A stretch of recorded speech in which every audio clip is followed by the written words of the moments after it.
Meru kukuwe na by election. Swali, ningetaka kujua, are you okay na zile majina ambazo zimeteuliwa katika kamati ya IEBC? Swali la pili, ni kweli kwamba rais amekuwa akikutafuta kwa simu? Unataka mimi niongee mambo ya hii muongo? Sitaki, utafanya nikasike jioni, na mimi niko nyumbani, nataka nikae na furaha. Mambo ya huyo jamaa tuachane naye.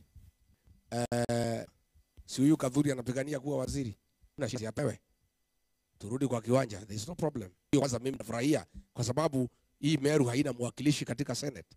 Tungetaka tuchague kiongozi ambaye atatetea wa Meru. As we speak today, huyo ni Flower Girl ya William Ruto. So si amchukue tu amfanyie kazi, nayo watu ya Meru wajitafutie kiongozi mwingine.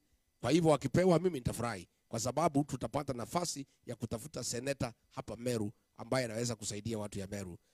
IEBC ameweka watu yake na hakuna shida. Hata William Ruto akiweka Sudi akuwe chairman wa IEBC, ama aweke Faruku Kibet, ama hata huyu Kadhuri Murungi amweke akuwe chairman wa IEBC, wale wa Kenya ambaye hawataki William Ruto ni 85%. Hakuna pahali atapitia. Na tena nimwambie watu ya Meru, msiogope.